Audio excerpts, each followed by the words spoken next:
আসসালামু আলাইকুম। কুকিং হাউসে সবাইকে স্বাগতম জানাচ্ছি। আজ আপনাদের সাথে শেয়ার করব গ্রাম বাংলার খুবই জনপ্রিয় একটি রান্না, চিংড়ি দিয়ে পুঁই ফল। চিংড়ি দিয়ে এই পুঁই ফল আজকে যেভাবে রান্না করেছি, এভাবে রান্না করলে খেতে খুবই টেস্টি এবং মজাদার হয়। প্যানে আগে থেকেই আমি পরিমাণ মতো করে তেল দিয়ে দিয়েছি। এখন এই তেলের মধ্যে দিয়ে দেব রসুন কুচি আর দিয়ে দেব পেঁয়াজ কুচি। বড় 4 কোয়া রসুন কুচি করে নিয়েছি আর মিডিয়াম সাইজের একটা পেঁয়াজ কুচি করে নিয়েছি। এখানে রসুন পেঁয়াজটা আমি একটু লাল করে ভেজে নেব। এবার এর মধ্যে দিয়ে দেব চিংড়ি মাছ। আমি এখানে ছোট চিংড়ি নিয়েছি। চিংড়িগুলো ভালোভাবে বেছে খুঁটে পরিষ্কার করে ধুয়ে নিয়েছি। এখন চিংড়ি মাছটা দিয়ে পেঁয়াজ রসুনের সাথে একটু ভেজে নেব লাল লাল করে। পেঁয়াজ রসুনের সাথে চিংড়ি মাছটাও লাল করে ভেজে নিয়েছি। এখন এর মধ্যে পানি দিয়ে দেব যাতে পুড়ে না যায়। লবণ দিয়ে দেব স্বাদ মতো। হলুদের গুঁড়া দিয়ে দেব হাফ চা চামচ। শুকনা মরিচের গুঁড়া দিয়ে দেব কিছুটা। হাফ চা চামচ দিয়ে দেব ধনিয়ার গুঁড়া।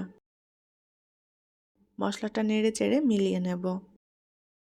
কাঁচামরিচ দিয়ে দেব। কাঁচামরিচগুলো ছোট টুকরো করে নিয়েছি। কাঁচামরিচটা যার যার টেস্ট অনুযায়ী অ্যাড করতে হবে। ভালোভাবে নেড়ে চেড়ে মশলাটা একটু কষিয়ে নেব। পুঁই ফল বা পুঁই শাকের এই বিচিটা বিভিন্নভাবেই রান্না করা যায়। আর এই রান্নাটা আমিও বিভিন্নভাবে করে থাকি। তো আজকে যেভাবে করছি এভাবে রান্না করলেও খেতে খুবই টেস্টি এবং মজাদার হয়। মশলাটা একটু জাল করে কষিয়ে নিয়েছি। এখন এর মধ্যে দিয়ে দেব আলু। মিডিয়াম সাইজের একটা আলু ছোট টুকরো করে কেটে নিয়েছি। আর দিয়ে দেব কচুরমুখী। আমি এখানে খুবই ছোট সাইজের কচুরমুখীগুলো নিয়েছি।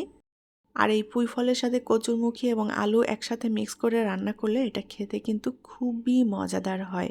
ভালোভাবে নেড়েচেড়ে এখন আলু কচুরমুখী মশলার সাথে কষিয়ে নেব। এখানে কচুরমুখী বাদ দিয়েও রান্না করে নেওয়া যাবে, তবে এই রান্নাতে কচুরমুখীটা দিলে খেতে খুবই ভালো লাগে। আলু কচুরমুখী একসাথে সুন্দর মতো কষিয়ে নিয়েছি। এখন এর মধ্যে দিয়ে দেব কেটে রাখা পুঁই ফল। আমি পুঁই ফলগুলো ছোট ছোট টুকরো করে কেটে নিয়েছি। পুঁই ফল ভালোভাবে ধুয়ে পরিষ্কার করে নিতে হবে। এবার ভালোভাবে নেড়েচেড়ে সব কিছু একসাথে মিলিয়ে নেব। মিডিয়াম আঁচে এখন রান্না করে নেব পুঁই ফলটা। মশলার সাথে পুঁই ফলটা আমি বেশ কিছুক্ষণ সময় কষিয়ে নেব। 2-3 মিনিট মশলার সাথে কষিয়ে নিয়েছি। এখন এর মধ্যে পানি দিয়ে দেব সেদ্ধ হওয়ার জন্য। আজকের এই পুঁই ফলটা আমি একদম মাখো মাখো করে রান্না করব, সেভাবেই পানিটা দিয়ে দিয়েছি।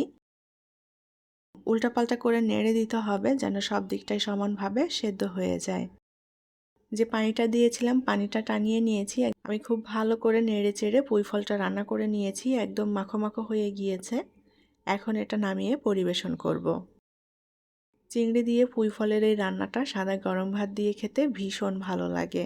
যারা পুঁই ফল খেতে পছন্দ করেন তাদের কাছে ভীষণই ভালো লাগবে আমার আজকের এই রেসিপি। আশা করছি আমার আজকের রেসিপি আপনাদের ভালো লেগেছে। পরবর্তী রেসিপি দেখার আমন্ত্রণ জানিয়ে বিদায় নিচ্ছি। আল্লাহ হাফেজ।